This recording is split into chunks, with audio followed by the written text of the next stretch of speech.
we will follow up with the panelists and then send on to you. So for this webinar, recent years have really seen an enormous growth in FinTech. We've seen new and creative approaches to financial inclusion, better research driving it, and an endless array of novel tech-driven approaches. At the same time, we've seen the gender gap in account ownership remain unchanged over the last 9 years, seemingly stagnant. As these two realities start to converge, we're seeing more and more technical and financial support being offered to fintechs that focus on serving women. And I'm really delighted in this webinar that we've been able to bring together two leaders who have been focusing on different ways to catalyze women-focused fintechs. They've both organized recent competitions, and today we're going to touch upon the winners of these competitions. But we're really going to dig into the process and what worked, what could have worked better, and how we sustain this. I think that there's a lot of expectation around these processes, and we run the risk of almost fatiguing ourselves and the organizations, the fintechs that we work with. So how do we look at ongoing stimulus? So first up, I believe, and correct me if I'm wrong, and it's Nandini going first, but first up, I think we have Stephen Ding speaking, and Stephen is a partner at DFS Lab. DFS Lab, I'm sure you're aware of, is an investment and advisory firm which is focused on African fintech and e-commerce. So he's worked in several frontier markets, advising a variety of clients on the growth of fintech. He's previously worked with Gates or worked for Gates and has also served as a tech consultant in Silicon Valley. And then we have Nandini Hariharishwara of UNCDF. Now, you're probably familiar with Nandini from her UNCDF Zambia days. She is now the lead for Women's Economic Empowerment for the UNCDF Inclusive Digital Economies Division. As I said, she used to be responsible for the creation and implementation of the digital economy strategy for both Zambia and Malawi. So I know we're running slightly late. I will hand it over to whichever one of our panelists. I believe Stephen is going first. And again, apologies for my late arrival.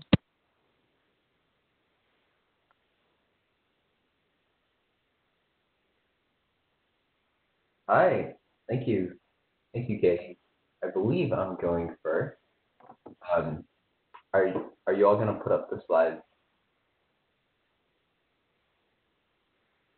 I've just made you presenter, Stephen. You should see a drop down in the top middle of your screen with a little arrow pointing down, or you can select your slide deck. Okay, great. Yeah, in our current world, I think we all have to learn each of these platforms well, but thank you for that. And thank you for that introduction. That was great. I'm really excited to be here and share some of our work here at DFS Lab. We ran the FC Prize last year, and through this presentation, I'll do a couple things. One, like it was mentioned by the organizers, we'll mostly be talking about the process that we used. I'll talk a little bit about how the F3 Prize originated and why we ran it the way and why we focused on the things we focused on. And then I'll briefly talk about the results, including kind of, what kind of applications did we receive, who were the winners, what we would change.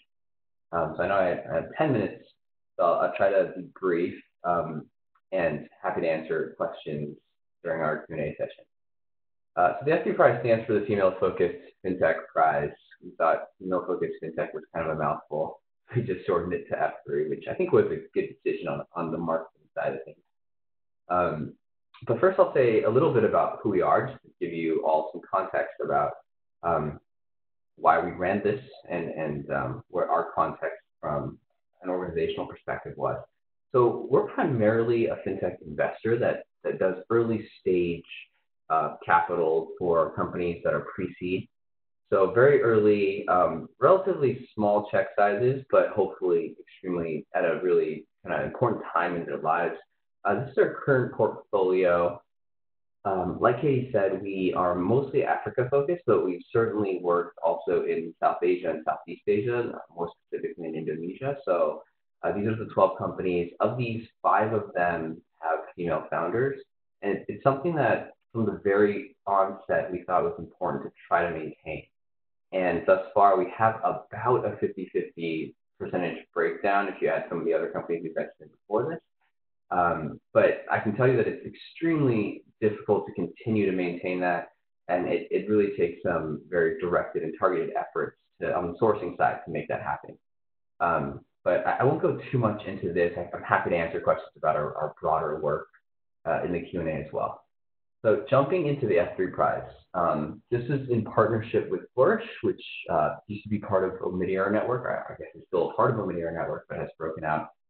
And the main thing that we were responding to is we saw that clearly there was a gender gap in many economies, looking at the different data sources that are out there as we talked about financial inclusion over the last 5 years. In some countries, it was narrowing. In some countries, it was getting worse. And so it's certainly something that we wanted to continue to address and focus on in our work when it came to financially including folks, especially through FinTech. We did see also that in the US markets and in some of the developing country markets that we work in, there were a lot of female entrepreneurship prizes that were spreading, which we thought was great. I mean, the celebration of female entrepreneurs and female founders is very important in order to highlight those stories and also those trials and tribulations. But we thought that's not where we would be able to add the most value as an organization. And so talking with Flourish in terms of what their goals were with gender inclusion and financial inclusion overall, we thought we were going to highlight female-focused products. So not necessarily the founders or the founding team, but the products that they were creating, and really do a deeper dive on how they were designing those products and award those that were innovative in terms of narrowing the gender gap within their specific economies and their specific ecosystems. The second thing was we saw, this is an issue that happens, I think, in financial inclusion generally, which is there's a lot of siloing between geographies, whereas we're doing a lot of work in parallel. So part of the goal also of F3 was to see if we could cross-pollinate some of these lessons globally. So this wasn't going to be focused just in one country in Africa. This is going to be more of a global developing country type of search. And the F3 prize, was a prize first and foremost, but also we were hoping that it would be a way for us to convene a group of different practitioners around this initiative, as well as share lessons at the end of it to the ecosystem in general. So, moving on, we selected some early criteria just to narrow things down.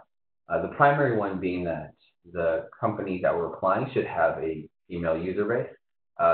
Very simply, this is just unless they had a 50% base of female customers and were getting better at that ratio from a gender perspective, it actually, from a math perspective, it wasn't actually lowering the gap within their markets.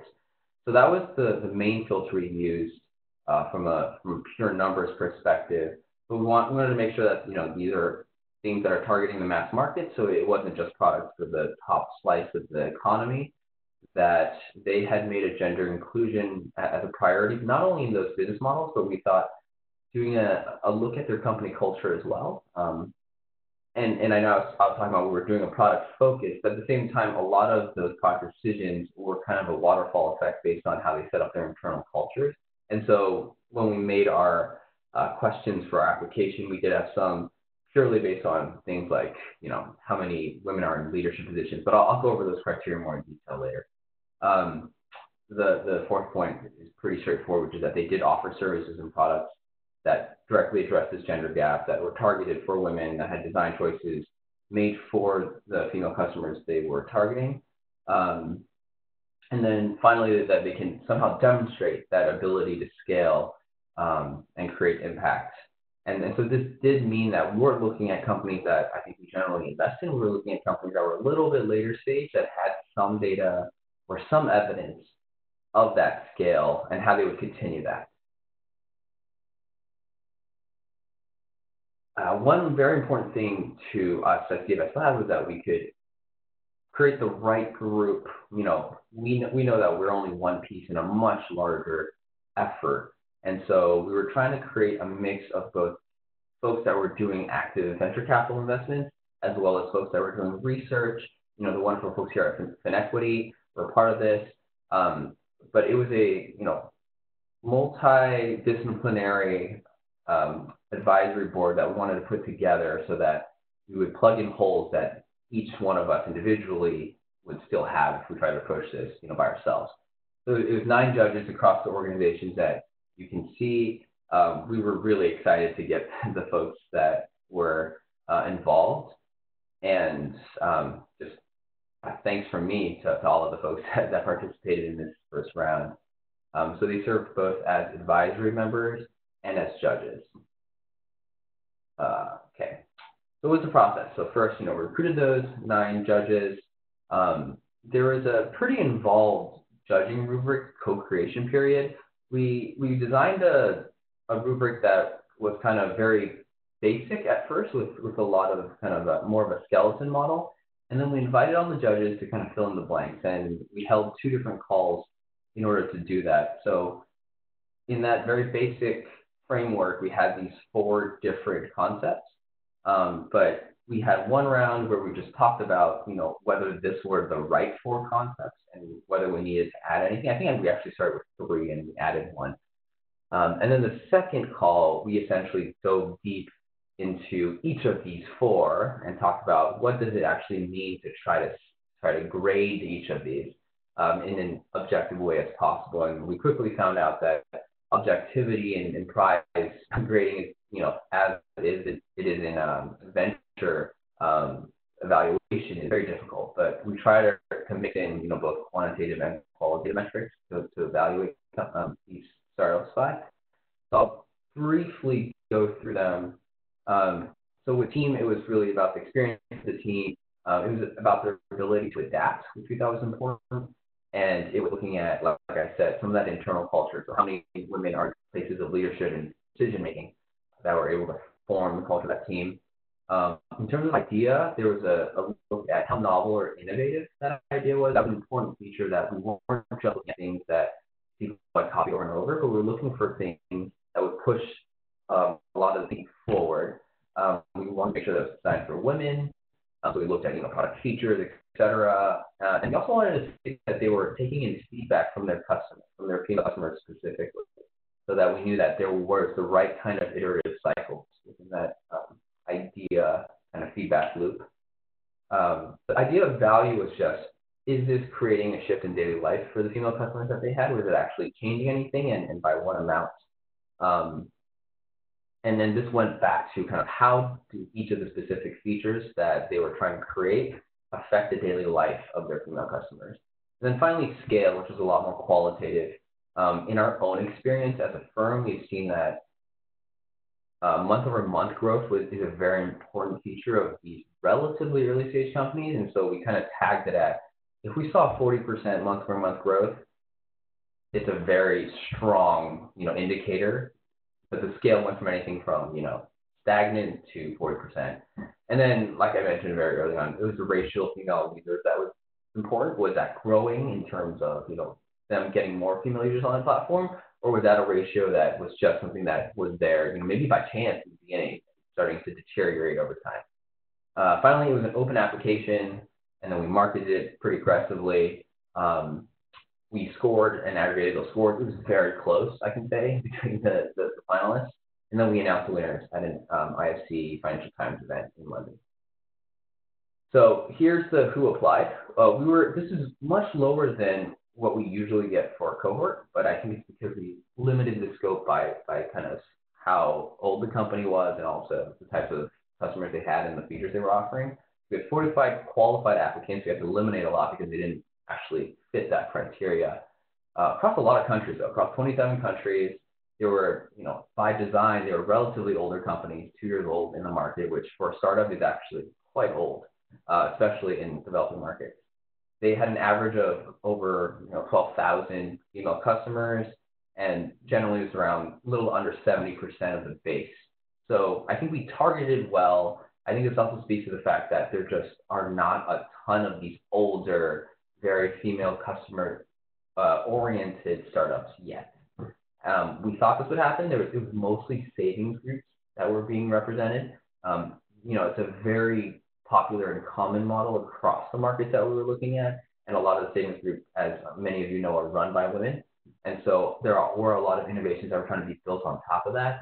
But we did try our best to look beyond the savings group model, especially in the credit subsegment, in order to see if there's anything else out there. The two kind of subsegments that followed were, 44% was credit, about 18% was in savings, and then there was 18% in a personal financial management sphere of some kind, usually pretty rudimentary, but certainly considered personal financial management. Okay, so who are the finalists? So it was Kaleidofin, which is an India-based neobank that provides a suite of services across a multitude of customers in India, and over 90% of their customers are women. The thing about this team was that it was certainly designed from the bottom up to address the gaps in that marketplace for female users.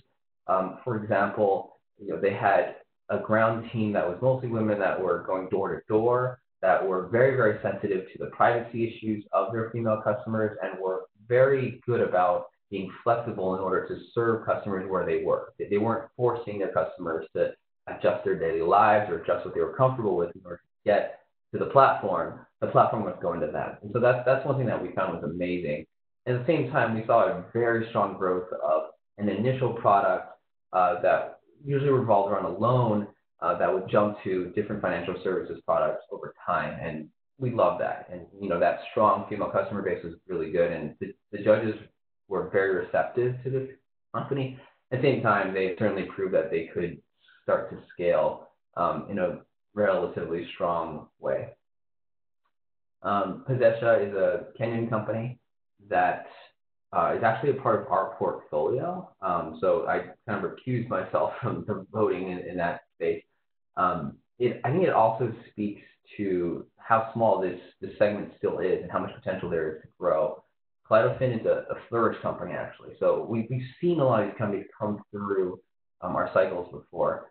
But Possesha is a company that's building a platform that helps MSMEs and lower income customers, the majority of which are women, create their credit scores, understand their credit scores, and find responsible credit to utilize. And one of the things we liked about Possesha was that it wasn't a pure consumer credit company in the likes of a lot of what we've seen and what we've seen get a lot of people into trouble with debt. But they were starting from a financial education, a credit score building, and a responsible kind of repayment perspective, and the fact that their customer base was majority women and it was growing over time. And then finally, Mama Prime, which is an interesting company in that it's the earliest in terms of stage that we had in our finalists. They were a FinTech company that allowed mothers to prepay in installments via M-Pesa for anything related to child delivery. So they were based off of another platform, which we thought was interesting, that was basically like an Affirm for Africa. And they found a very specific use case in order to create a new company off of. So those were our three finalists. And then this is the final slide that I have, which is what were the lessons that we learned? So like I mentioned a little bit with Kaleidofin, it was go where women customers are and how they operate within their social context. Second was to provide a technically accessible process to onboard alongside in-person assistance.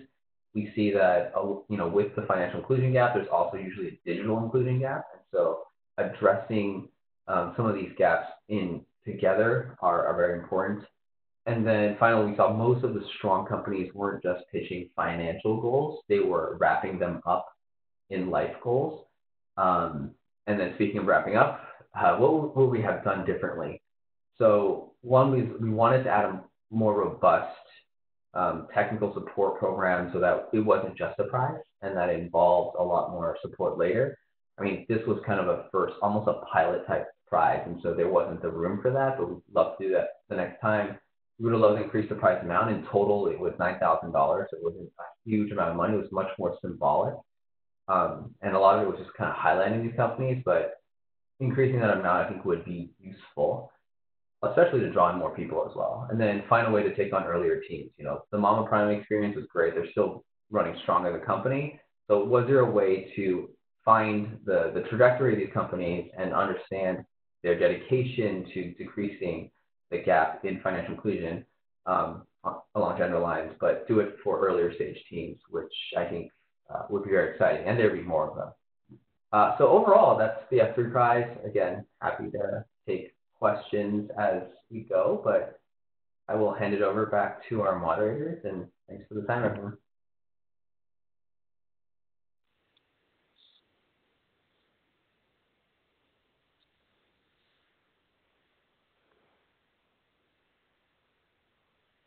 Thanks for that, Stephen. Katie? Thanks for that, Stephen. Katie, I can't quite hear you. I'm not sure if you are trying to speak. Yep. Okay, there you are. Can you hear me now? Yes. Again, apologies, everyone. Thanks so much, Stephen. That was really interesting insight into the prize, the D3 prize. I'm hoping that everyone can now see the poll questions on their screen. I'm assuming that you can, as I can also. But if you could just take a minute, we're just going to pause here for a minute before Nandini speaks to answer this question.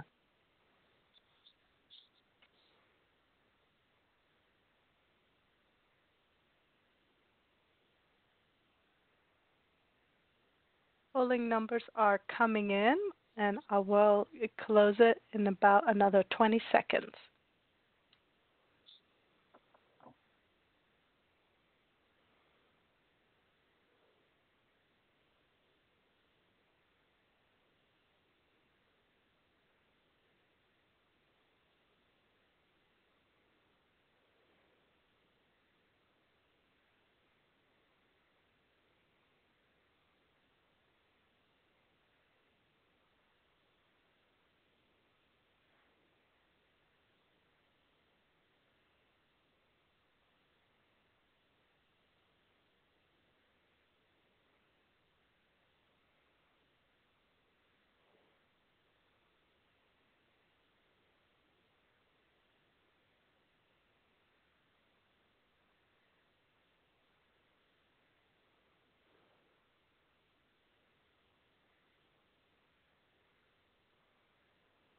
So, Katie, I'm not sure if you're able to see the results. I will just quickly read out in case people aren't able to see them as well.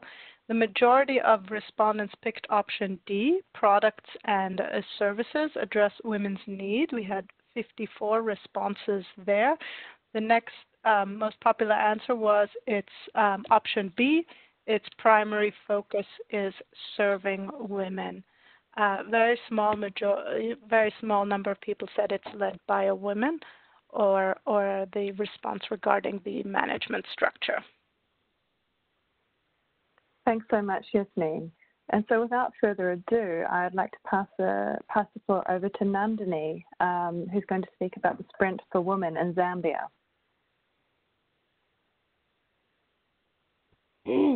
Good morning, good afternoon, and good evening to everyone on the line. Thanks for joining us. 120 participants is quite impressive, so thanks again. My name is Nandini Harihareshwara. I work for the UN Capital Development Fund and look after women's economic empowerment for the inclusive digital economy practice, as Katie introduced. The UN Capital Development Fund, for those of you that don't know us, focuses on making public and private finance work for the 47 least developed countries. We have 3 practices: building inclusive digital economies, local development finance, and our LDC investment platform that provides investment capabilities and loans, loan guarantees, and other forms of investment. So last year, UNCDF launched our inclusive digital economy strategy. I just want to kind of mention it here. We are focused on building inclusive digital economies to serve the sustainable development goals in each of the countries that we work in. We've been hearing from our public, private, and civil society stakeholders, both in our countries, regions, and globally, that while access to financial services is very important, the end goal, being able to access critical services and building inclusive digital economies that leave no one behind, are critical. So we partner with public and private sector stakeholders to unlock market constraints and leverage innovation and technology to build inclusive digital economies, especially for those individuals and organizations and peoples that are largely underserved, women, youth, rural populations. In Zambia, UNCDF Zambia has been in Zambia since 2015. It has been focused on addressing the needs of the 40% that are financially excluded until last year, where we launched our inclusive digital economy strategy. In Zambia,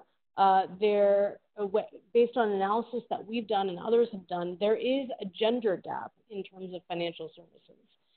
Based on the surveys and analyses we do with digital financial service providers in Zambia, there's about a 20 to 30% customer gender gap.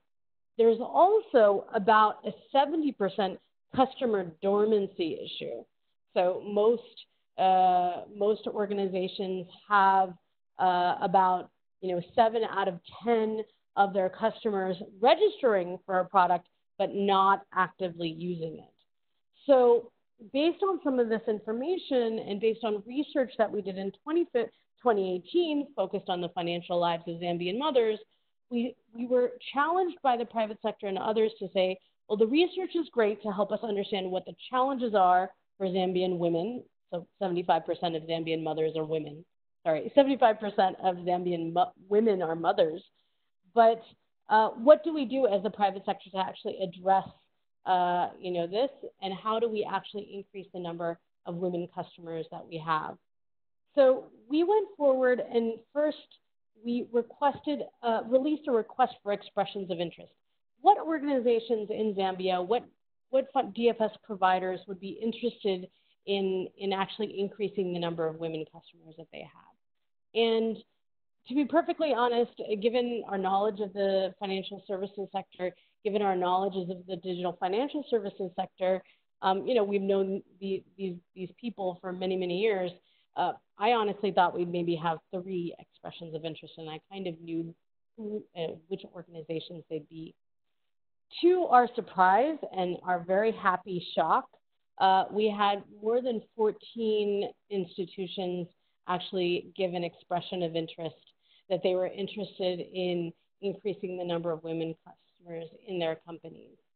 So in September, we did a workshop with these respondents to better understand their products, to better understand how they were trying to increase the number of women customers for their products, what challenges they had, and what technical assistance they needed.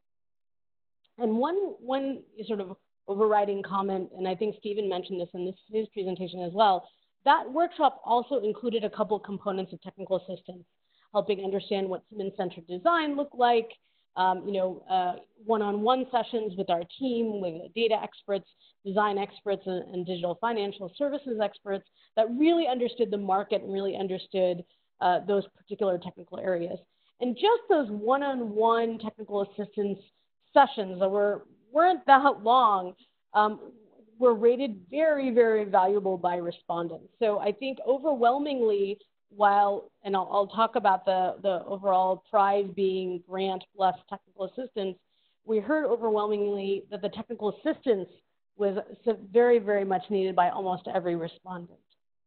Using all of the information that we had from the respondents, and about half of them had existing products, about half had products that were yet to go to market, we released a request for applications. This is all available on our website. I'll send the links as well so everyone can see them. And it actually shows the construction of the competition and the judging criteria as well. So we released the request for applications, and I'll talk a little bit about the construction of the competition in the next slide. In November, we shortlisted 3 finalists. We had info sessions with them, so all questions and answers could be done all at once, and everyone could hear each other's questions and answers, so it was fair and transparent. We had technical assistance sessions, so we had a design expert, a data expert, and a digital financial services expert work with each of the finalists to really understand what it means to prototype and do a sprint in the field with a focused set of clients. Then we had field visits resulting in product iterations, and then there was a judging. After the judging, it took a bit of time to announce the winner in March because we had to make sure that we received our internal approvals for that.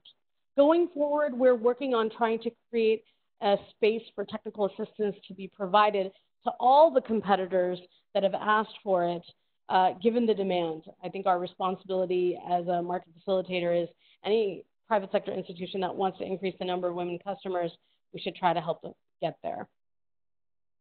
So we constructed a competition really focused on trying to increase the number of women customers within a given period of time. So we were looking for companies that had the most potential to increase their active customer base by 30,000 customers by 2020, 60% of which would be women. And we asked them to apply for this competition. And so we were looking for institutions that had the most potential to scale and had a commitment to taking a human-centered design approach towards these products. So the requirements were to be an existing digital finance product with a proven track record in the market, to have gender disaggregated data, because not all organizations did. They should have a desire to undergo an HCD, human-centered design approach, with our design consultant, and a commitment from their company leadership to provide sufficient resources, both human and capital, to scale the product should they win. And that came usually from a letter from someone in their management team. The competition, as I mentioned before, started with an info session. There was technical assistance. We then did a sprint, so actual work in the field with clients in non-urban areas to better understand how their product sold to female clients in non-urban areas, and iterated on those prototypes when possible in the field. Then they had a week to kind of process all of that information, look at their data, look at their learnings, and give a presentation to the judges on how the product and approach would iterate based on the learnings from the design sprint and engaging with real clients. So we had a set of criteria. Again, I'll send over the actual RFA that has all of the criteria. Our CGAP colleagues asked us to keep it to a short number of slides, so I'll send it shortly. But the grand prize, as I mentioned, was $85,000 and technical assistance with a design consultant, a DFS expert, and our data expert. So that was Rati Manikant, who's amazing. She's on the line here. Our DFS expert, Ms. Keely Conjo, and our data expert, Mr. Brian Katimbo. So their technical assistance is something quite a bit in demand with our private sector stakeholders that have engaged in this. And even the organizations, especially the finalists, they said, even if we don't win, can we have the TA? And they've been very, very clear on that request. So quickly, competition outcomes, names and numbers. So about 14 expressed interest. I mentioned this before. We had a range of institutions express interest in both the EOI, expression of interest, as well as the actual competition, banks, MNOs, and FinTechs. We had 3 finalists. When we took an initial baseline of what women customers looked like it was between 14% of customers to 56% of customers across about 7 institutions. And about 45% were able to provide gender disaggregated data, which was surprising. I thought it would be less. The finalists were these 3. So Phoenix International, which is a next generation solar energy company that uses mobile money and digital financial services to help people access rent to own, essentially solar equipment and solar powered equipment. Hobbiton is a FinTech company, Zambian FinTech company, that's focused on bringing investment products to all Zambians and using digital financial services. And lastly is Jumo Zambia. Many of you might be familiar with Jumo. They're a FinTech company that uses data analytics to create savings and loan-based products using digital financial services. And they normally partner with mobile network operators and banks. So Jumo ended up being the winner. So our results are interesting. It's still a little bit of early days because we just did the competition in late November, and a lot has happened since then. But it's been clear. A few things have been clear. One is, as I mentioned before, the technical assistance is still quite a bit in demand. The competition has helped each of the shortlisted competitors focus resources towards initiatives that focus on women, the women's segment. So a quote from one of our colleagues saying, "Thanks again for putting this together. It's a great way to compete for funding. And I've noticed that there's an increased focus on this initiative so far that it's been able to develop where it was." The shortlisted competitors have already improved in their capabilities of understanding their data systems, which was a big sort of moment when we asked them for their baseline data and to be collecting data. Many of them asked for assistance even in that moment to better understand their own data systems and how to collect some of that data, and how important that data is to make product-related decisions. Lastly, I think the shortlisted competitors are, that work in the field with our design consultants and with our consultants really help them better understand their, how they should be designing first for the customer and then with the system capability in mind instead of the other way around. So we've had a lot of great learnings. There's a lot more that can be said in terms of what the spread looked like in terms of product type and things like that. Very similar to what Stephen experienced. We had a lot of product types that were focused on savings groups, but others as well. What I would say is probably one of the most interesting things that I've done. It had a lot of very surprising outcomes. And I think the thing that I'm most positive about is it felt in those moments that regardless of what happens, women will continue to be an important customer segment for the market. So I hope that it might be becoming a market norm in Zambia. So with that, I will send it back to our fantastic facilitators and happy to answer more questions as they come through. I recognize there's lots more that I could have said, but I also want to allow for lots of questions. So thank you. Zikomo, as they say in Zambia. Thanks so much, Nandini. There's obviously just a wealth of insight and learning from Sprint for Women. Now, I'm aware that time is ticking, and we have a huge number of questions here, which I understand that not everyone can see. I'm sorry about that. I can see them, so let me start asking them. Our first question is for both of you, and it's from Chris Shivonka, and apologies there if I have butchered your surname. And it is, a prize like F3 or UNCDF Sprint is great for fintechs who have achieved a level of maturity about women's centricity and product impact, and also who may be women-led or founded. Perhaps there are tech startups out there who could move the needle on their value proposition and company culture for women, but they're not there yet. What resources are there from this competition or from elsewhere to help them get there? For example, lessons learned, guiding principles, toolkits, and checklists. And if I could get you to put a huge amount of pressure on both of you to try and answer that question as best as possible within a couple of minutes. Stephen, do you want to go first, or do you want me to? Yeah, sure, I can go first. I think it's a great point. Like I mentioned, a lot of what we were doing was I would say, later stage companies that had the ability to prove that they were creating this type of impact. And that's not necessarily true for most of startups in Africa or in other developing countries. So in terms of tools and things, I think one of it is we did create a report that should be public about the results that we had, and those 3 lessons I put up, I think, are important.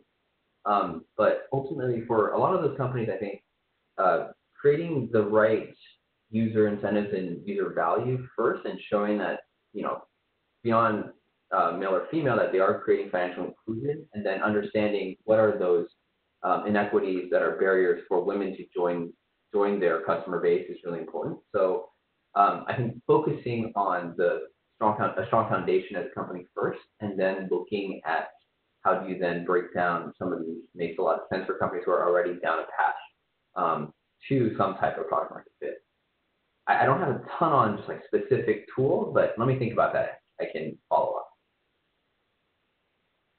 And I will, if you do think about those tools, I will collate them all from both of you and send them out to the registrants. I just want to look at Kristen's question again because it's written here. Yeah, we did not have, when you look at our specific requirements, it was not about having a woman-led organization.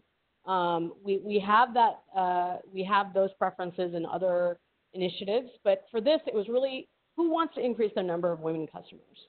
And I tried to keep it very simple and very focused on what the private sector needs.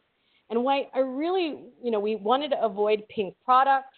Women's World Banking has a great article. I can send all of these links as well. Has a great report that talks about different kinds of products, their impact and examples from around the world. Of course, there's A Buck Short by Julie Zollman, which is amazing, and talks about financial diaries across 3 countries and what works and what doesn't work for women versus men. There's a ton of material out there that really can inform what this looks like. But I think first and foremost, you have to work with what the incentive structure looks like for a private sector organization, right?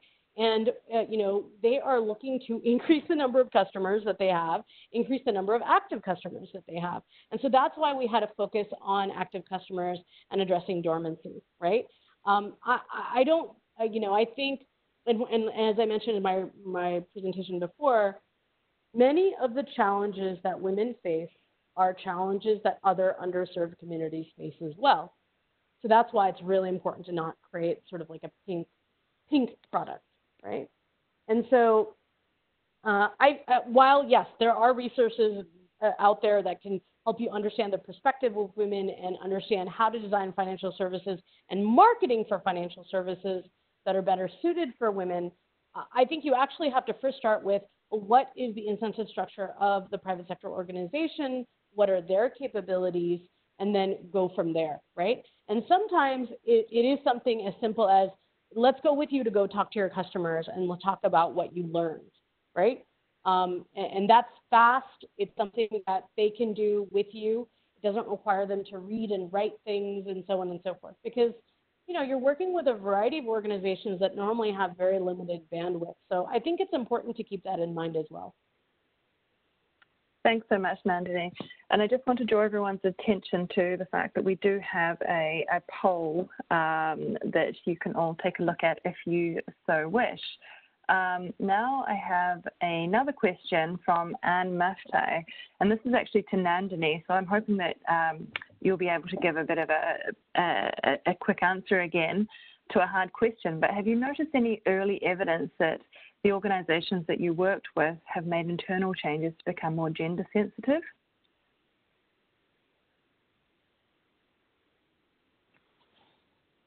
So I'm always careful about this word of gender sensitive, right? And I also want to be very practical, right? Like, again, our focus at that time and continues to be trying to increase the number of women that can, have access and use financial products that actually meet their needs, right? That requires an organization to understand what the problems and needs and challenges are of women to make sure their product or marketing of their product addresses those needs and challenges. So very, very clearly, we received actually like a testimonial from several of the finalists saying, this has changed how we do our work in our organization. all of the teams, so like IT and finance, which normally are not involved in product design, were involved in this experience, and now much better understand what we're trying to do, right, and why we're trying to do it. And it seems as though those practices are continuing within those organizations. Those learnings are holding. So maybe instead of talking about it being gender sensitive, Anne, good to see you're on chat. Nice to, I know Anne from the National Foundation, which used to work there. I would say they're more sensitive to human-centered design, right? That in and of itself will make it gender sensitive, right? Because you need to understand the experience of women, their problems and their challenges that might be unique and different from other types of customer segments. But I will be careful to say they wouldn't say they're becoming more gender sensitive within the organization. So I'd want to be careful about that. I mean, if you employ customer centricity, then you by default you are gender sensitive. If women are part of your market. Yeah, exactly. So but we use all these words, and they wouldn't use those words, right? They'd be like, "Hey, we're just trying to be smarter about our customers," right? So right. Yes, the answer is yes, but they wouldn't say yes, I guess. Perfect. No, that's a great answer. I have a question from Eva Yannick. And this is to both of you, and again, I'm going for these rapid-fire answers that put everyone under pressure. Where do you see the role of your respective organizations and similar initiatives regarding women-led and or women-focused informal businesses? For instance, in helping them to formalize and scale and improving their access to finance? Now, Stephen, what are your thoughts? Yeah, we'll continue to try to keep our portfolio half female as much as we can, which means that we'll continue to look during our open application specifically for female-focused companies. In terms of scaling, I don't think we treat them a lot differently than any other company that is currently in our portfolio. We provide the same mentorship, we provide the same type of company building resources.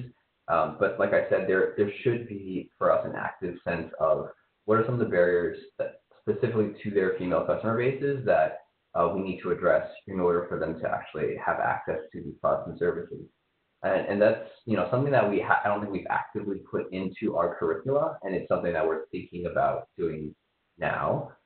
In addition, we'd love to run another one of these for earlier stage companies, like I mentioned, and so that should be a part of our workload going forward.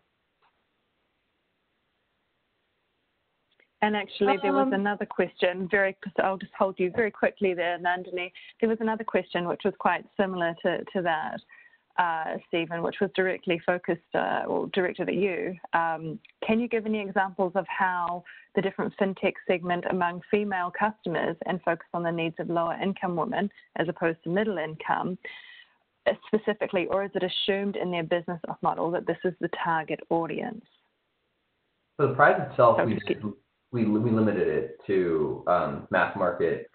They had some proof that they were reaching lower middle income customers. It's also something that we filter in when we do our investment. So I would say it's within, but there are certainly cases where companies start middle and upper income and then try to move down market. It's very hard to do, but we've seen it happen. So I would say inherently it's something that we are filtering for, but we do not exclude those that do not have them at all. As long as there's a pathway, we're willing to consider.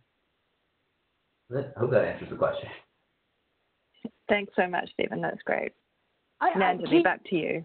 Katie, I didn't hear the question, the second question. Do you mind repeating it? I'm sorry. I didn't see it in the chat either.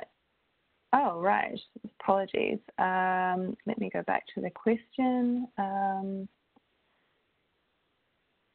So it was about, it was from Eva Yannick, and it was about regarding, so where do you see the role of your respective organizations? Sorry. It's from Antonique, right? Yes, I see it now. It's from Eva. Okay, sorry, please go ahead. It came through at 3:47. When do you see the role of your respective organizations and similar initiatives regarding women-led and or women-focused informal businesses, for example, in helping them to formalize and scale, improving their access to finance? Right. Thank you for the question. I think I want to pause here and just talk about COVID-19, right?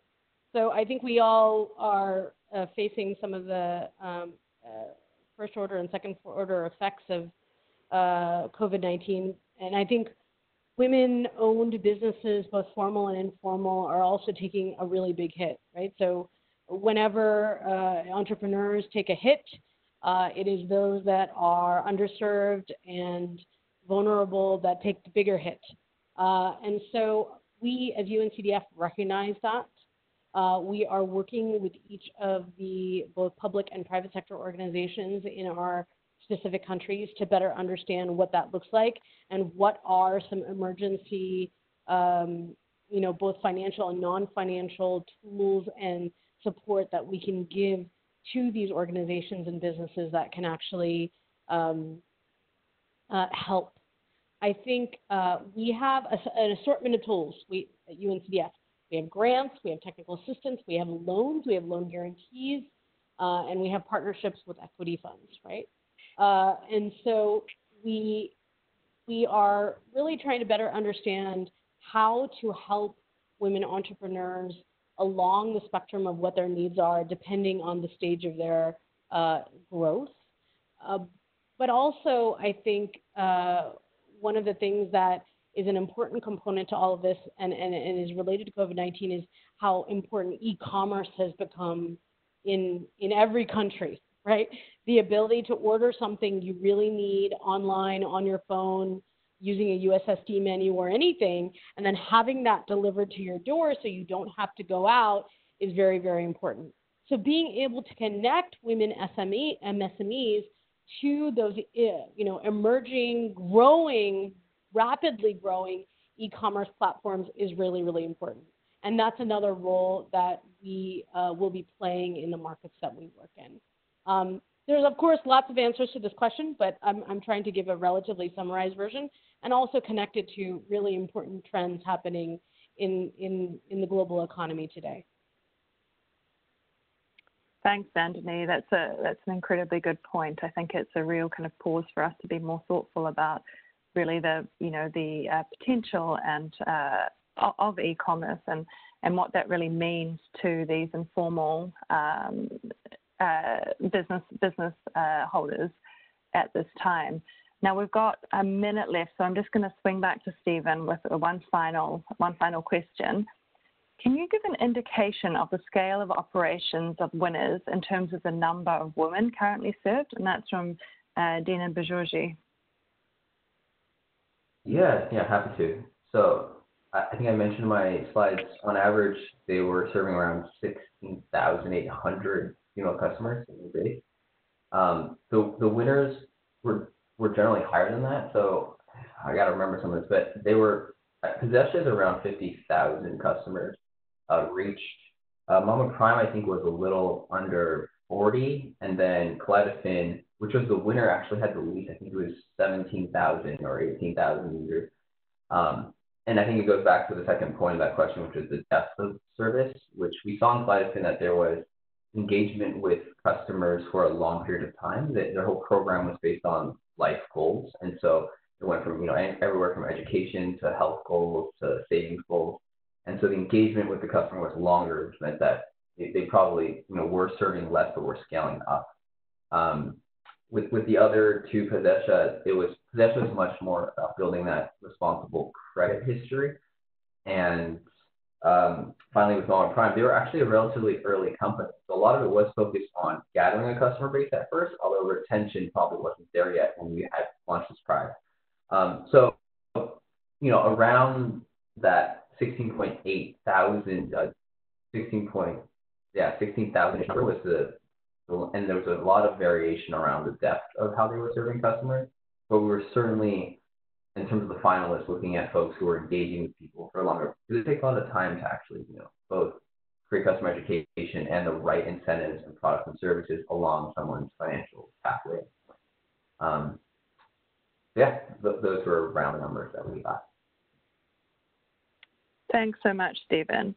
And we do have several other questions through the chat, so we've taken note of them, and I'll either reach out to our panelists directly or have them respond over D groups to some of those questions. But I just want to take a moment to thank the participants, Nandini and Stephen, for your preparation and your time and your thoughtful responses to all of these questions. We really appreciate it. I would like to thank you both and the entire audience for bearing with us as we deal with some minor tech issues. I was assured that bandwidth in New Zealand would be fine in the middle of the night, but apparently not the case. In any case, thank you to you both. There are a few sort of connections on the chat for you both, but I will close it out now. Thank you so much. Thanks, everyone. And for those still on the line, please do take a moment to fill out the exit poll. Thank you very much.